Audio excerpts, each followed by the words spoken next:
Did you watch the Joe Rogan interview with Dave Smith? He totally baptized Joe, and the dumb shit was taught about Israel and Palestine. Dave is a Jew as well. He's totally based, in my opinion, after this. Yeah, there's a lot of like interesting, like Dave Smith isn't Dave Smith he's like a libertarian, right? There are always like some very weird guys that out of nowhere will just have like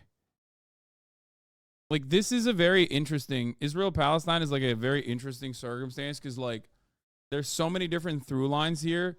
Like there's so many different fault lines in this conversation that some people do legitimately take like anti-Semitic positions and then will criticize Israel because they're like they think it's a good way to promote anti-Semitic conspiracies. But then there's like other people who just weirdly, this is their one issue where they're like, no, actually, unironically, this is unacceptable. They might have like bad politics and everything else, okay? But then they might have bad politics on everything else, but then for some weird reason, this is like their one issue. It's like that cop with the Blue Lives Matter flag at the Chicago Palestine protests who just like is weirdly anti-Zionist out of nowhere, and you're like, dude, every part of your politics agrees with Israel. What is happening? You're literally a fucking cop. And then he's just like very good on Israel for some reason. It's because he randomly went to the fucking West Bank or something, and Palestinians were very nice to him. So he's now like, I've seen it, and it's unacceptable. You know? One of my friends is a very Trump chud dad and says Israel's in the wrong. But it's really interesting, though, because it's like you see Bradley Cooper look like he's wearing a mashup of 5 of your fits. Oh, come on, dog. You're killing me with this.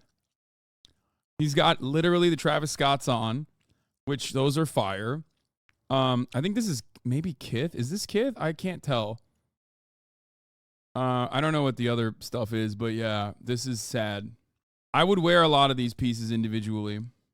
Alperen Şengün finally reviews his free throw routine on the podcast B show. Şengün apparently talks nice to his basketball. Alperen Şengün brings a tear to my eye. He brings a tear to my eye. He is. I have tried to fucking link up with him. I would love to link up with him. I'm so proud of him. He fucking makes me feel very patriotic about Turkey. But I got to ask you, man. Look, I know people. He also kind of reminds me of Tadic a little bit as well. He also has a Zoomer fuckboy cut. Love sports. He's everything NS content wasn't. Yeah, I wouldn't even put NS content in the same fucking zip code as him, okay? Love basketball. I love him. Please tell me what the hell. They're calling him the Turkish Jokic. What you be doing at the free throw line with the basketball? Because you be like this, man. Yeah. Oh my gosh, bro. And then you shoot the ball. I'm just nice to be ball, and it can be help me in the free throw, you know. I'm just that routine started like a couple of years ago. From where? I know. I was talking to all the time. Can you show me what you do? No, don't touch that now. He just kissed it. No, I didn't. You're right. Show me what you do, man. Bro. Because they need to have the lights off when you shoot your free throws. It's like. Listen, there's a lot of people who have played in the NBA, and like in Turkey, we consider them legends unconditionally. Because like if you're a Turkish guy and you get to play in the NBA, with the exception of Enes Kanter, you got Hidayet Türkoğlu, you have Mehmet Okur, right? And then you have who fucking sucks, right? And everybody hates him. You have Furkan Korkmaz is another one, I think. But then you have this guy. I love this guy. Alperen Şengün, fucking love this guy, okay? Furkan Korkmaz, who was on the Sixers, is called the Turkish LeBron. Cedi Osman. Damn, there's a lot of fucking Turks, man. It's kind of crazy. It's kind of wild how many fucking Turks there are, dude. What is happening? I mean, Cedi Osman isn't technically, isn't he from, he's from like Macedonia. I mean, he's what is happening? Kaya, place, lady. What the hell? Place. That was crazy. Anyway, it just makes me really happy. You don't even know really anything about Enes Kanter beyond the fact that he's changed his surname. You don't even need to know anything. Yeah, that's true. Yeah, I despise Dennis Conner so much. He makes me ashamed. Okay. Water. It's okay. Go drink your water.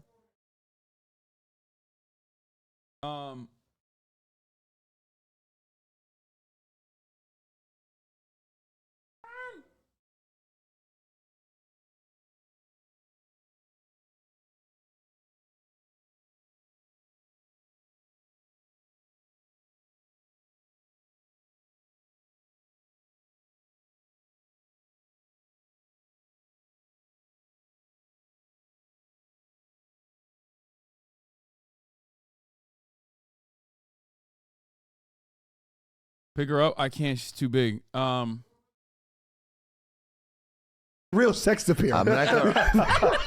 It's like, show me what you do. I'm not gonna tell you the world, but it's just a secret for me. It's like I'm not telling anybody, but I'm just talking to ball nicely and spinning like this, and then doing this. Man. Giving her a little one love. variable and shut. Yeah, but if it's not Turkish people getting love in, basketball, I'm talking to dude. another. Like, this is a thing. This is a, Yeah, a real I'm thing. talking shit next time. Where did it come from? Did you just have a stretch of just not shooting well from the free throw line, and it was like, you know what?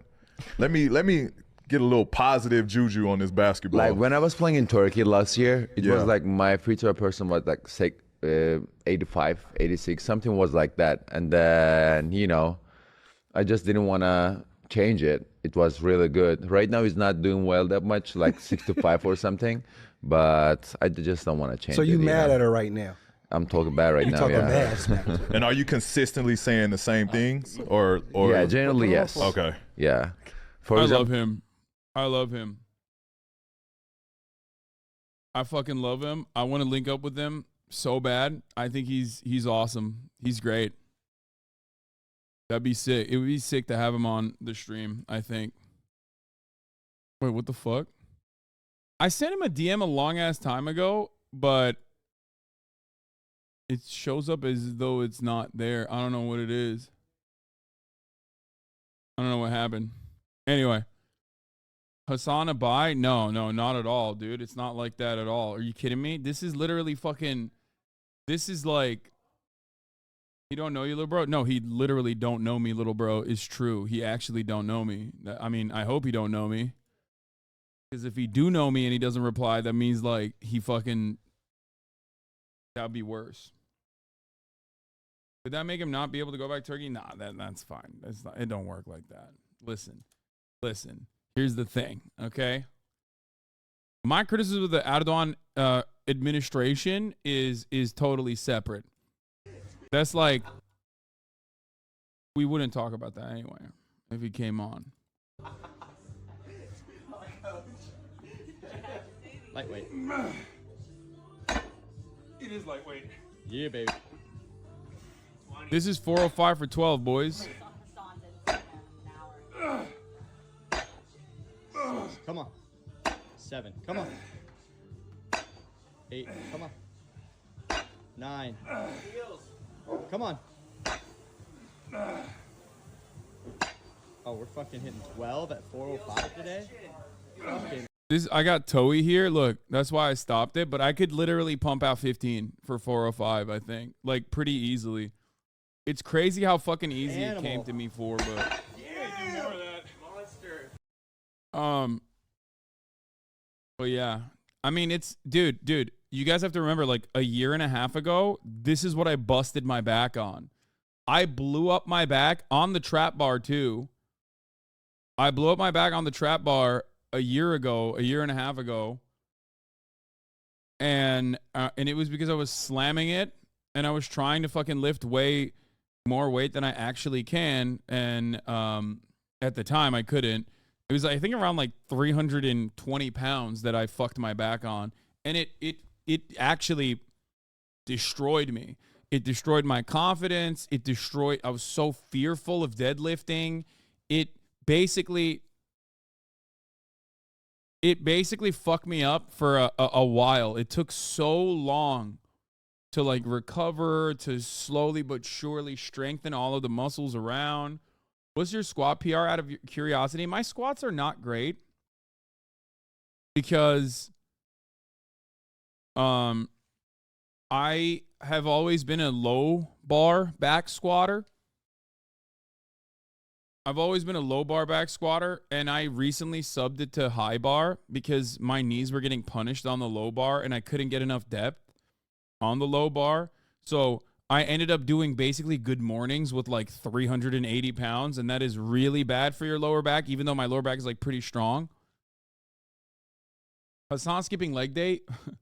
I never skip leg day. And so I recently swapped it to high bar back squatting, which doesn't allow you to lift as much, for sure. Like low bar back squatting is oftentimes used by power lifters, but I am working on it. Like I can rep, I don't know. I don't know what I can rep right now. Probably like 300 max. Also, you're tall, so depth while squatting is really hard. No, it doesn't matter. I used to be way better at squatting. There's videos out there. You can find them. Like my older squatting videos, I would get like perfect depth. And since I started working out again, it's been not as good. And I'm working on it though. Do you remember your lifts at 25? I'm just trying to compare where I am to you. I don't know. I don't know what my lifts are at 25. I don't know. Stop sending me a Tumblr link.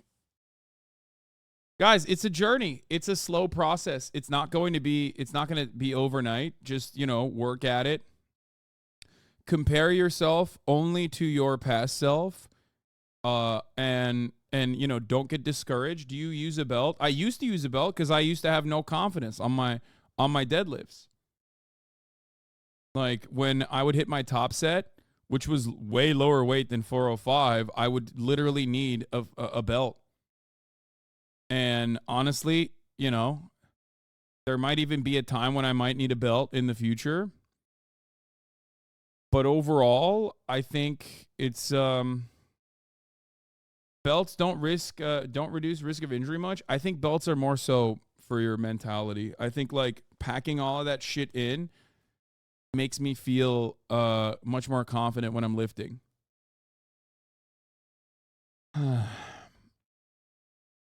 What grip do you use? Well, currently I'm doing neutral grip because I'm on the trap bar, as you can see here. This is a neutral grip bar.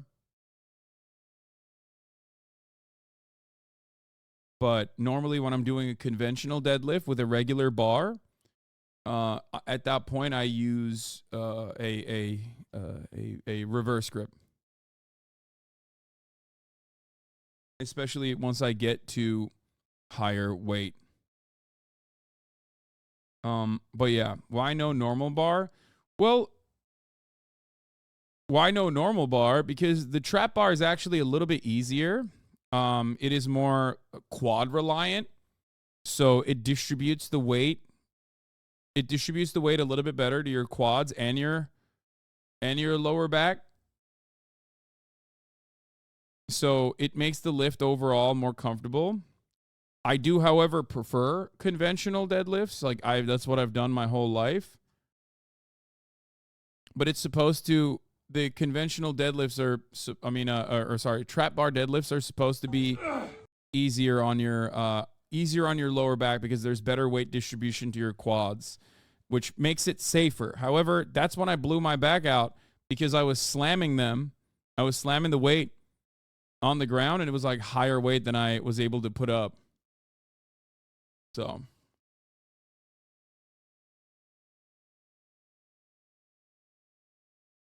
You put more of your weight on your toes, by the way, just an observation. Yes, you're right. My feet were not perfectly planted, but also part of that is because the ground I was weightlifting on, as you can see here, is not great. Like it's a little wobbly. I think there's like a hole there or something, which is definitely not great. Slamming the weight down bad. Why? Slamming the weight down is not good because you're using the force. You're using the weight. You're using the you're using the force that and the bounce in order to like put up the weight. That's why some people will do stop and go. Anyway, do you not feel the need to use a weight belt? No. Anyway, that's it. So that's what I got. 5x5? What do you mean? No, this was my top set. I did 12. I did see, look how toey the last one was. Like I lost balance there. It's kind of crazy though, because it's a testament to how fucking how strong I've gotten in my opinion, because that I can like literally do a calf raise basically with 4 plates. That's nuts. You're treating your spine like a fucking rubber band. All that tension with a quick release is not good for all or any part of your body, chatter. Controlling your also helps work out important secondary support muscles and help prevent future injuries. Yes. Are you 260 though? No, I'm not. Luckily, I'm not. I'm 245 right now. Overall, though, aside from the last one being kind of toey, this is perfect form in my opinion. Like, look, bar path is pretty stable. Bar path stable. Look at that. Back is like all of the support muscles that you would normally need to activate for stability is working. I'm not like look, perfectly straight spine. 245 doing 400 mash, not bad at all. I mean, I think I could do better, but this is definitely a good high point for me. This is definitely a PR at this gym. I think it might literally be a lifetime PR. I mean, not a lifetime PR because like I used to rep 405s on the conventional. So once I can do this on the conventional with the same level of ease, then I'll see if I've actually passed my lifetime PR. Why don't you train like a bodybuilder? I do different programs. So I do, sometimes I have like strength training, sometimes I'm doing bodybuilding programs. It just changes. So yeah. But on Mondays I do upper body push pull. Then I do lower body push pull, which is the worst. Oh my god. Lower body push pull is the worst day of the fucking week. I hate that shit. I haven't tried dunking. I don't know if I can. All right, let's get it fucking twisted. Let's get started. That's all I got for my personal news, which we went into for quite a bit.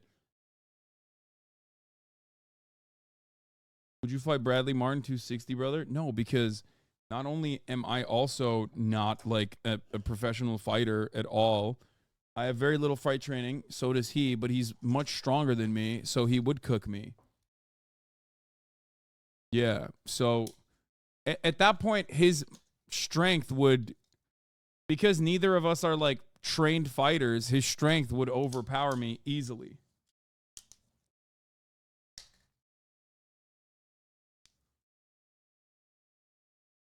Bradley will destroy us on, and Bradley isn't even that strong. Wait, Bradley Martin isn't even that strong? That form will destroy your back. You have to put your butt as close to the ground while your knees should be apart, and your squat form should be immediately released as soon as you lift the weight. Oh my god, this guy's... Honestly, this form is pretty bad in my opinion. You should bend the knee all the way down to your butt on the floor and your knees apart. Because your form is pretty bad, work on the form. Okay, dude. Yeah, you're right. Bradley Martin, who literally bench presses like 3 plates with ease, is actually not that strong. Thank you. Typical bodybuilding form dumbass over here. Jesus Christ. Brother, you can say many things about Bradley Martin. One thing you can't say about Bradley Martin is that he's not strong. He 100% is strong. He is incredibly strong. He's done so much fucking... He's done an insane amount of steroids, okay? This is an NBC News special report. Here's Lester Holt. Good morning, everyone. I don't know why this is like broken my brain. SNL's broken my brain. When I hear this song, I think it's like a parody always. All right, we're going to talk about how Israel and Hamas have agreed to extend the truce by 2 days. Coming on the air with breaking news in the Middle East, where we just learned an agreement has been reached to extend the temporary ceasefire between Israel and Hamas for 2 days.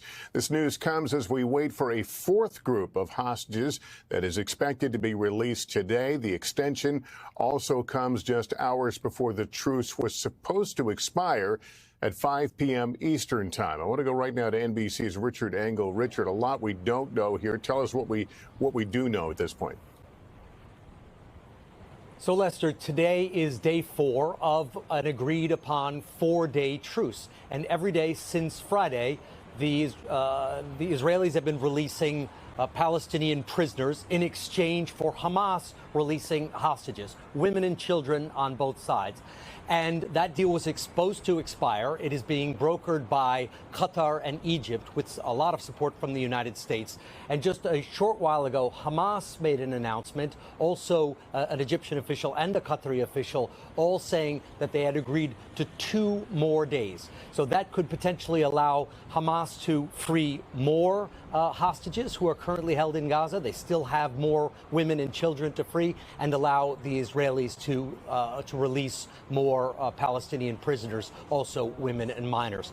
The larger picture is that this is a sign of progress. It shows that this 4-day truce, and the idea was once it ended, the hostilities would resume immediately, and that Israel's offensive would immediately resume. Now it does seem that this 4-day truce, which seems to be becoming a 6-day truce, that is the most encouraging sign, or among the most encouraging signs we've seen since this conflict began. Yeah, Richard, do we know what the holdup is, though, with the releases today, the part of the original agreement, the truce agreement? Every day, there has been negotiations going right down to the wire, because a list will be put out. There will be disagreements on the. Both are captives is bullshit about hostage versus prisoner. I know.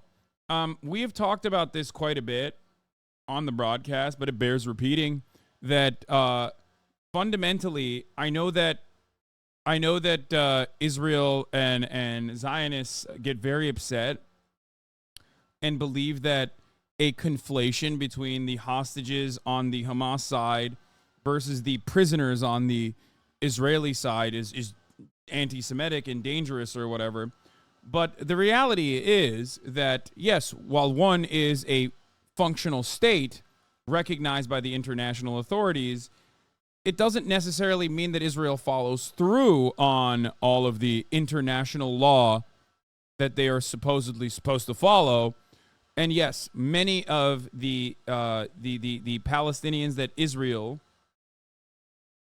apprehends and places under indefinite detention is placed under that indefinite detention under circumstances that you would never actually consider to be valid and just.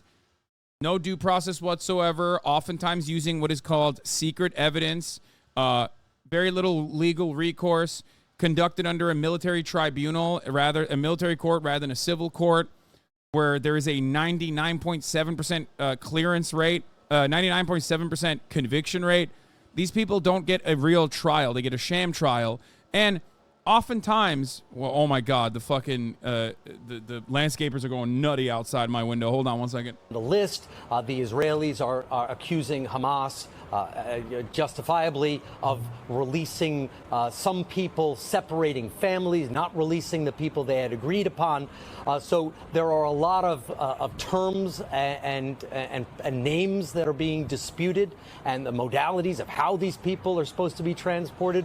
One time they were transported generally they've been transported out of Egypt. One time, because one of the hostages was sick, they went straight from Gaza to Israel. It is still early enough, so it is in the day, so it is possible we could still see before the end of tonight another release of prisoners, as had been expected. So it is not guaranteed that today there will not be another release, but the fact that the two sides, according to Hamas and 2 Arab diplomats, have agreed to a 2-day extension does take off some of the pressure. Yeah. Is trading hostages the only way for innocent Palestinians to be freed from Israeli prisons? I mean, kind of. Yeah. Which is a very dangerous precedent to set that basically goads the Palestinian side to be like, yeah, you have to kidnap more people so that we'll release some of these people in our prisons. But the difference, however, is that on the Israeli side, there's a narrative you must uphold. Okay? There is a narrative you have to uphold. And that narrative is every single person that was actually imprisoned by Israel is imprisoned under good reason. Now, there's obviously varying degrees of quote unquote crimes that you could consider that Palestinians are imprisoned for. However, given the fact that there's no real due process, given the fact that this is like completely slanted against the Palestinians because there's an occupying force utilizing a military court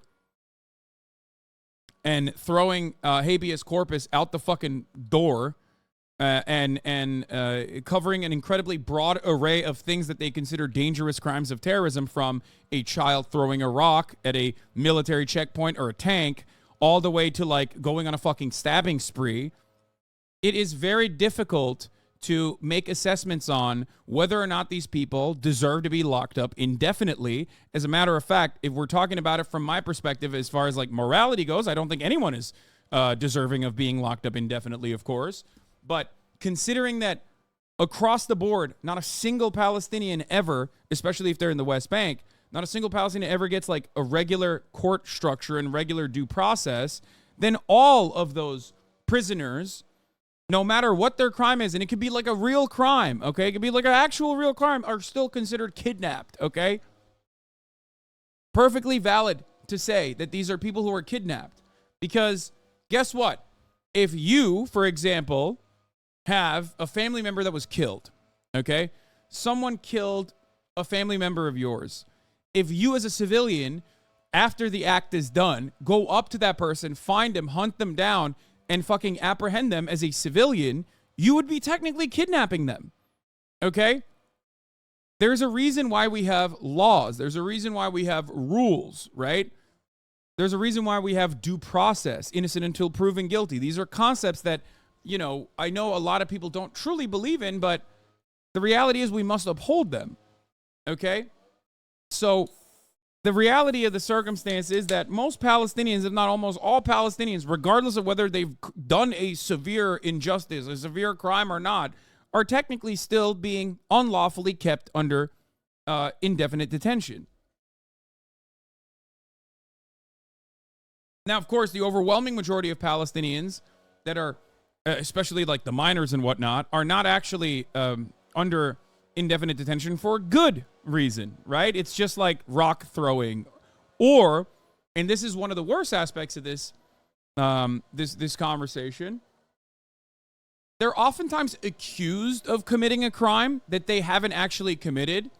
And even if the Israeli courts find them not guilty of the crime that they were originally suspected of committing, the narrative builds up beyond it.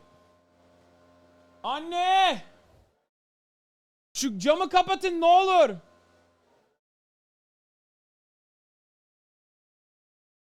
Lütfen şu living room'daki camı kapatın. Camı da kapat, camı da kapat. Tamam. I read a personal account of a Palestinian where an IOF soldier tried to get one kid to say another thing, was taking him to a protest and rat him out. The soldier would just shoot his mother. Shit is insane. Yes.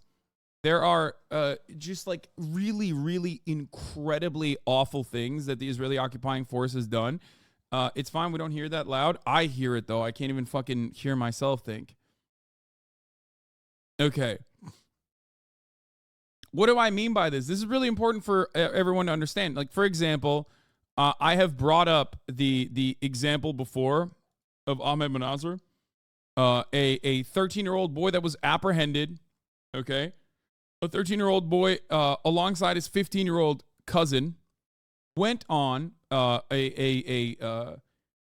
on a spree, right? They had knives. They were running around with knives.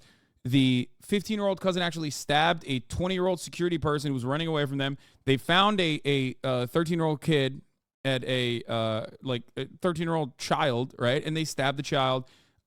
Luckily, neither of them were killed, right? Neither the 13-year-old child or the 20-year-old security person wasn't killed. Okay? Now, this is a crime. Of course it's a crime. Perfectly, this is understandable to say that this is a crime. You can't just go and fucking stab people, okay? Doesn't matter. Obviously, because they're 15 and 13, it's important to recognize what conditions have led to these people, these children, behaving this way. However, the 15-year-old cousin was killed on the spot. The 13-year-old did not stab anyone. There was no blood on his knife whatsoever. The Israeli courts themselves found that he had not stabbed anyone, right? And yet, he was apprehended after this 13-year-old was run over by a car by settlers and jeered at and fucking yelled at, and he's like in need of medical attention immediately. Obviously, it is inhumane not to offer your prisoner medical attention, especially when they're 13 years old. Okay? However, this footage came out of the 13-year-old being fucking yelled at while he's like holding his head and very clearly in distress, very clearly in mental distress. Okay? He's 13 years old, and this dude is like interrogating him under torturous circumstances. Like a blood-boiling fucking injustice, right? Absolutely unimaginable cruelty in this circumstance. 13 years old. This is a child.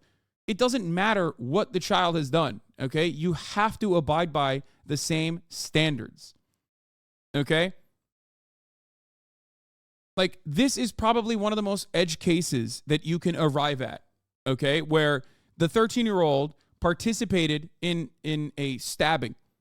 He did not actually do the stabbing himself, but he's 13 years old. He has a knife in his hands. Security footage shows that he has a knife in his hands when they're running around.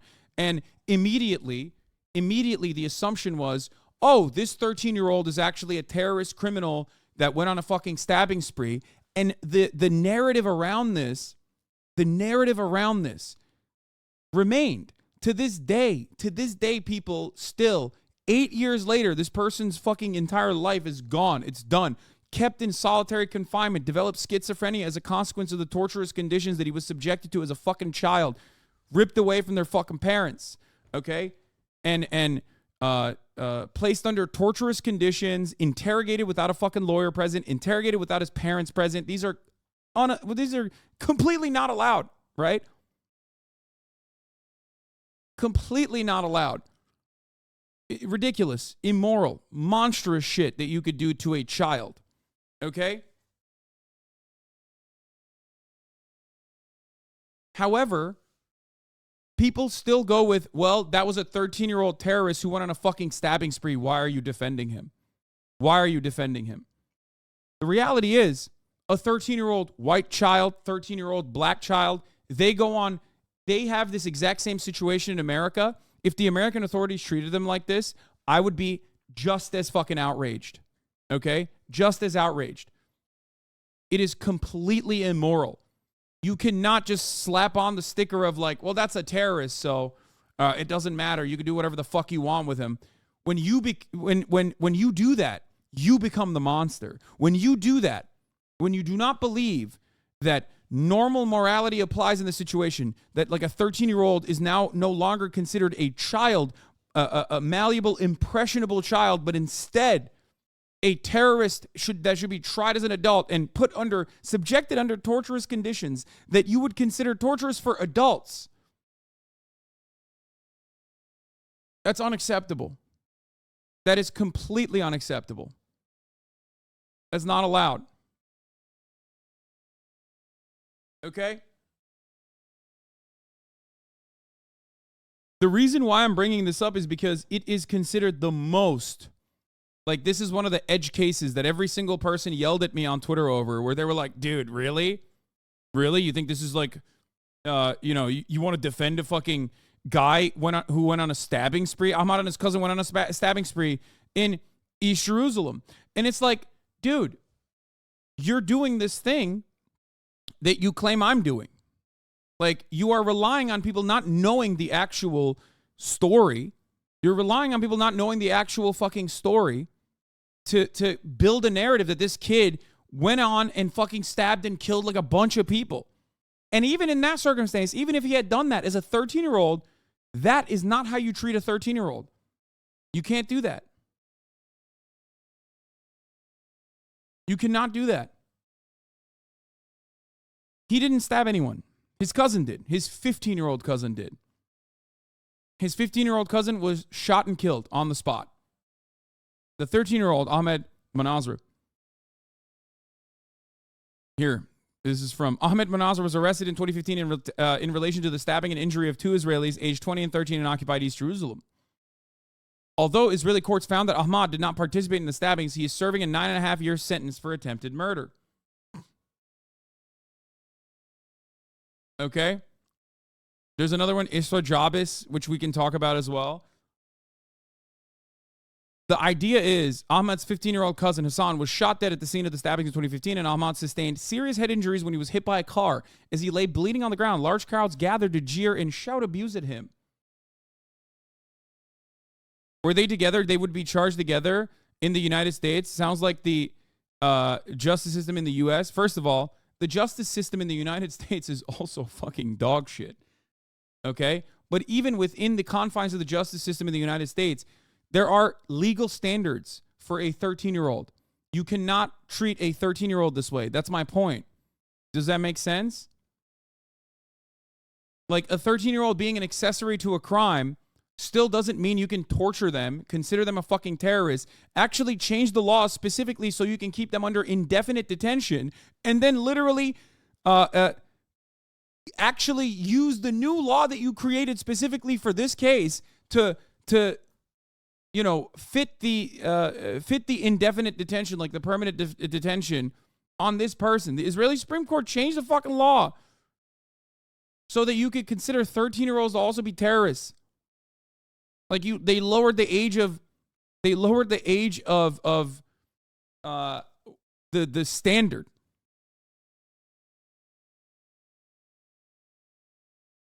Okay? They lowered the age of what is considered a terrorist and then applied it to this case after they had changed the law. They lowered it from 14 to 12. Literally wrote a paper about this for law school classes. You cannot torture anyone in America while in police custody, which is a low bar. You know your criminal justice system is fucked when America is so much better than yours. Exactly. Okay? Exactly. You can't do that. You cannot do that to an adult. And you certainly cannot do that to a 13-year-old child. No parent present, no lawyer present, in need of medical attention, and you're fucking screaming at them.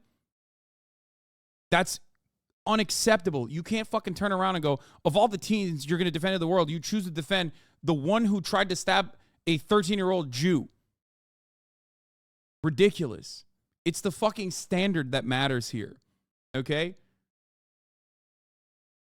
Here's the problem. Here is the problem. If Israel actually had a normal criminal process, a normal civil trial that you could go through, where there were legal standards applied to the Israeli children that also applied to the Palestinian children, where there was no occupation, this would be an entirely different conversation. Okay? The very fact that Israel does not do that for Palestinians, no matter what age, changes the dynamic and turns it into, unironically, a kidnapping. You can get mad at that all day, every day. You can get mad at the fucking language being utilized there, but that is the truth. Because it is an apartheid regime. So if you want that standard to be applied, you have to fucking apply that standard back. If you want people to be normal and not correctly call kidnapping, then you have to apply legal standards. That's it. You can't do that. I'm not going to fucking sit here and be like, Ahmad Manazar deserved no treatment or no care or consideration under the criminal justice system. Certainly, if you're 13 years old, even if you're an accessory to a fucking stabbing, something has gone very wrong in that situation. But ultimately there will be a level of detention, a level of apprehension, some kind of trial. The difference is if you don't do that, if you don't do the proper ways of, if you don't go through the proper measures, then yeah, you're just kidnapping a 13-year-old. That's it. Doesn't matter.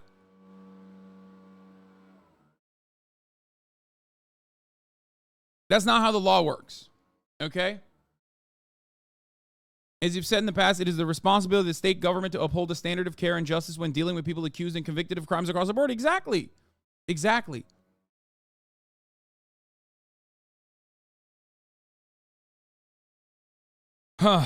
Anyway, so why am I talking about this? Because every single person immediately ran with, dude, guess what? He was stabbing people. He was stabbing people. First of all, he was not. He was not. He was not stabbing people. Okay? You are just saying that because you want to justify it. Okay? That's all this is. You want to justify the unjustifiable circumstances by going, that's a terrorist over and over again. So school shooters shouldn't be considered dangerous if they're under 14. You have to frame it correctly to make the argument. Wait, I never said that someone who was an accessory to a crime, no matter what age they are, is not going to present a level of danger. Of course they do. And the same thing goes for school shooters, except he wasn't a school shooter, okay? He's not a school shooter in the United States of America that is going to their school with a fucking automatic, or not an automatic weapon, sorry. Oh my God. I've gotten so used to making fun of gun guys, gun perverts that I forgot. Just like I forgot the top of the hour ad break, which comes at the top of every hour. Here's a 3-minute ad break now. If you no longer want to see them, all you need to do is subscribe for $5 or free. I was about to say automatic rifle 15. Here's a 3-minute ad break. Okay. Anyway, what is this? Doctor, oh no, you can't think of anything because autism, right? Where are they? What is this? Globalist doctor says, so school shooters should be considered. I straight up said there has to be a level of course, apprehension, detention in a situation like this. Okay? But yes, even a school shooter gets a fair trial in the United States of America. If they're injured, they have to get the proper medical care. That is how this works. That's what we talk about when we talk about how civilized we are and how not like different, how civilized we are and how we don't act in barbaric ways, even though our system, especially our criminal justice system, is still incredibly barbaric in comparison to many other contemporaries, many other OECD nations.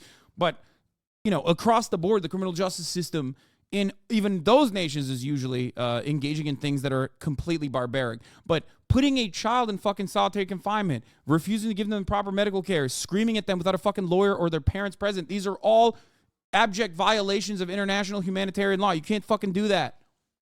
You just can't.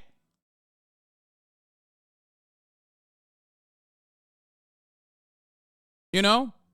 Yeah, even Nazi school shooters will get a fucking fair trial, and that is supposed to be that way, okay? No matter what your fifis say on the matter, I am a firm believer that, yes, the law should apply evenly. Okay? That is ridiculous. So if your immediate perspective is why we should destroy habeas corpus, because I believe this person is a 13-year-old terror baby, okay? You have to rethink your entire framework, your entire moral framework. What is leading you to feel like this? Because that anger and that resentment is causing you to behave in an irrational, illogical fashion. That is the entire purpose behind what international law requires you to get kids a lawyer. What international law requires you get kids a lawyer? International laws absolutely dictate what kind of apprehension you can engage with when it comes to children. Hold on, here I'll show you specifically. I mean, even if you don't have the international law, by the way, which there is clear-cut international laws surrounding this, which Israel violates regularly, I hope you understand, morality-wise, you know, you're completely fucked. Very rarely do you ever have a perfect situation where a country is in its regular maintenance of an apartheid regime, both in violation of morality and also laws, international laws in general.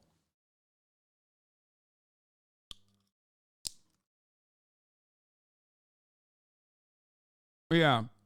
Ahmed Manasser would deserve due process in the United States. Ahmad's conduct almost certainly would have constituted at least assault with a deadly weapon, attempted assault with a deadly weapon. He also would have likely been sentenced as a juvenile and received a very light punishment in comparison to the nearly 10 years punishment he got. Regarding his schizophrenia, his lawyers would have tried their hardest to get him in a facility. They can't even do that in Israel. Exactly. It's fucking ridiculous. This is such a weird moment because it's like we are currently in the pocket here of like me talking about criminal justice reform, which already triggers a lot of people and they lose their minds immediately. Even when we're talking about Americans in America, right? Because we are very draconian overall here in the United States of America. So the irony, of course, is that this is like perfectly Ameribrained. This is a perfectly Ameribrained story where like Americans would be absolutely on board with like torturing a fucking 13-year-old. You know what I mean? Like, oh, well, what about if they killed your parents? Like, what about if they stabbed your friend? That's like the automatic response. And it's like, that's not how criminal justice works, man. You can't do that. Here, the Convention on the Rights of the Child, the children's version from UNICEF. A child is any person under the age of 18, no discrimination, best interest of the child, making rights real, family guidance, hold on, where is it? Protection from sexual abuse, prevention of sale and trafficking, protection from exploitation, children in detention. Children who are accused of breaking the law should not be killed, tortured, treated cruelly, put in prison forever, or put in prison with adults. Prison should always be the last choice and only for the shortest possible time. Children in prison should have legal help and be able to stay in contact with their family.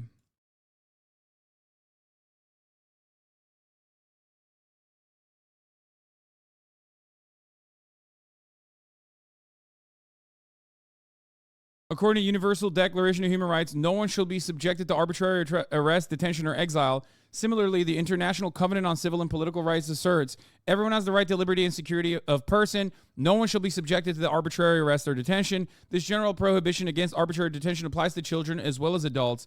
According to the Convention on the Rights of the Child, no child shall be deprived of his or her liberty unlawfully or arbitrarily.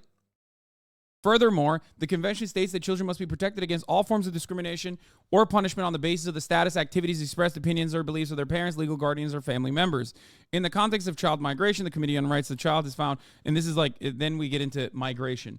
But America violates this regularly as well. The child detention was like literally a policy that all of these fucking liberals who now forget that were angry about. They were upset about that.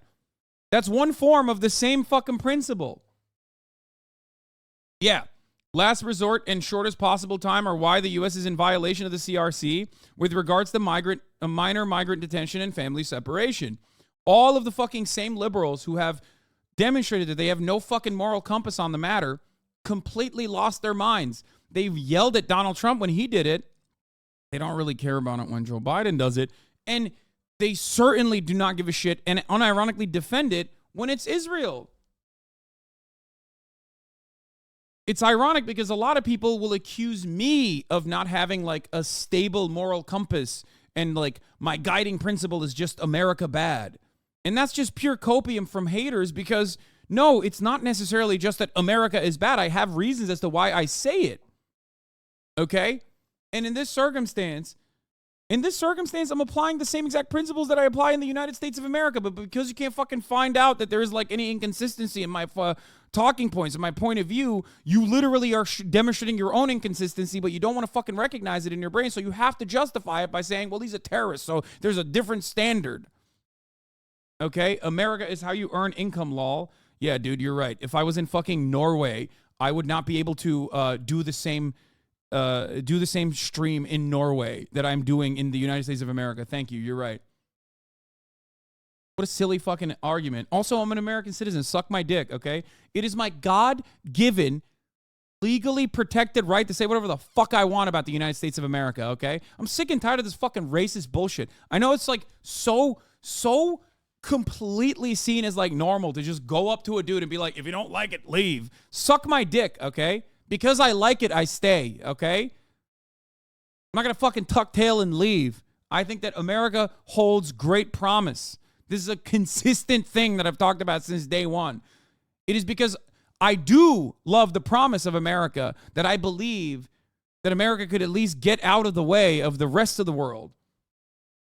America has all the wealth and prosperity to be able to treat its own citizens in a better way. Many of you that like when I talk about that sort of stuff don't like it when I talk about foreign policy because you don't want to apply that same standard to the rest of the world. It's ridiculous to say like, why don't you fucking leave? Like, you deserve, like, you owe America everything. It's like, yeah, dude, guess what? You're demonstrating once again that you fucking despise free speech personally. You just like it when it's defending the things that you care about, like hate speech or whatever. Okay? Who the fuck? What is the whole point of the First Amendment if I can't fucking sit here and criticize my goddamn government for its actions?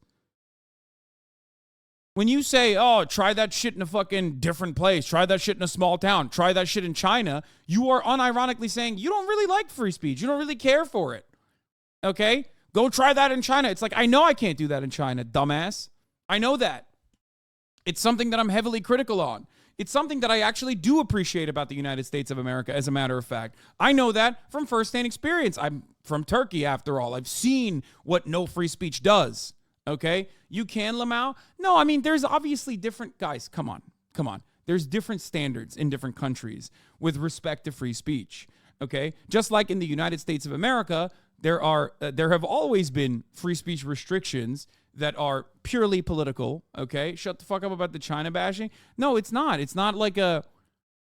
This is just like a normal... This is totally a fucking normal take. Come on. America, in comparison to the rest of the world, even including the rest of the Western nations, has probably the broadest coverage of free speech protections, okay? Unfortunately, however, it has, time and time again, violated the First Amendment rights. The ironic part of this, of course, is like anti-BDS laws in 36 states. That is a clear-cut violation of the First Amendment rights. It is directly unconstitutional. America has violated First Amendment rights with its anti-communist acts from time to time. McCarthyism and the Red Scare was directly a violation of the First Amendment, but it didn't matter because it was against our ideological enemy and enemies, suspected ideological enemies. Okay? Whistleblowers, obviously, is another reason why it's fucking bullshit. But having said that, even in most circumstances, America's application of the First Amendment is definitely broader than many other nations. Certainly many other nations, including ones like Turkey that I'm from. Okay? You never condemn the Chinese government? Yes, I have. What do you mean? I talked about fucking Xinjiang and the fucking cultural erasure, cultural genocide of Uyghurs. Like, what do you mean? This is you fucking literally listening to dumb Reddit perverts and thinking that I've never criticized China. One thing that I regularly talk about with respect to China is their lack of freedom of speech in comparison to a country like the United States of America, even though the United States of America also has like obvious violations of that same principle. Okay? Ridiculous. Oh, anyway, most people have a one-track mind. They can't fucking comprehend things that are more nuanced, okay? That's why so many people lose their fucking minds over like what I'm saying about China. When like I talk about good things that China has done as far as like even development goes, people lose their minds over it because they're like, no, you must say China is bad across the board. No, they're good things that every fucking government does, okay? Anyway. Ironic because I've also talked about America's one good thing in comparison to its European counterparts. Free speech. At least a broader application of free speech principles, despite many violations of those clear-cut free speech principles as well. How funny. If you look to Germany right now, you can't even say fucking from the river to the sea without getting arrested, okay? There was a lady that got fucking arrested. Bammy, you cowardly debate loser. Dude, that is so sad. my man, I love you, okay? I hope you get better. I hope you get better. Yes, I know, China, you can fucking criticize your local officials and shit. Shut up. It's not the same. I know that there's a complaint structure. The Chinese governance is actually really interesting, and I think we should probably do a whole day on that at one point. I do find it very, like, it's almost like the technocracy that I think a lot of liberals would actually come over if they could just, like, override their xenophobic tendencies. They would probably love, like, if they knew the operation at the local levels, especially at the municipalities in China, they would probably, like, all the orange pilled fucking weirdos would probably be the biggest China simps on the planet. Like, I'm not even joking, because they have like a very weird. They have like the most liberal social democracy, technocracy style of governance, where they have like unironic efficiency metrics. Orange pilled is like all the sock them European social democrats. Yeah, it's so funny to think about. But, you know, obviously you can't have that fucking conversation. China is the most YIMBY country of all time. 100%. That is also true. Anyway.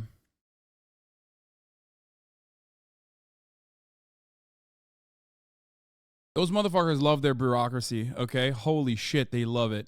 And they've figured out the most technocratic measures for efficiency.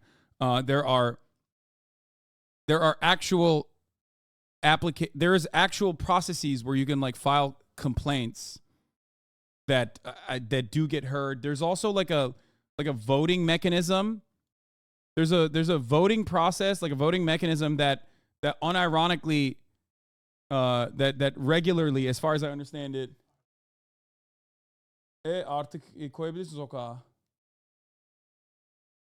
Anyway, but when I talk about this stuff, people think like, oh, Hassan is dick riding China again. Here he is, dick riding China. It's like, no, I'm not. I'm just telling you what it looks like. Obviously, there's still, many faults and many failures in that structure as well. You know what blows people's minds when you tell them the average citizen in China has more representation? Every single group is guaranteed a rep. That's why you see those videos of 1,000 people at government buildings. No one in the West can imagine having pretty positive support for your government. So the people supporting their government in China is actually mind blowing. I know. There's a reason for that. People literally will go, that's a lie. And you must ask yourself where that comes from. Why do you immediately go, oh, according to a Harvard study conducted on the Chinese population, they demonstrably show better, more confidence in their fucking government than we do here in the United States of America. Americans look at that and go, that's literally because they're brainwashed. That's brainwashed. Like 1 billion people brainwashed, all of them. Okay? They're all brainwashed and they're all under an authoritarian rule, and that's why they can't say anything that deviates away from that. Except the real reason is because many of the older population has personally seen Chinese prosperity in action, so of course they're going to fucking feel very confident about it. Damn, this guy's good.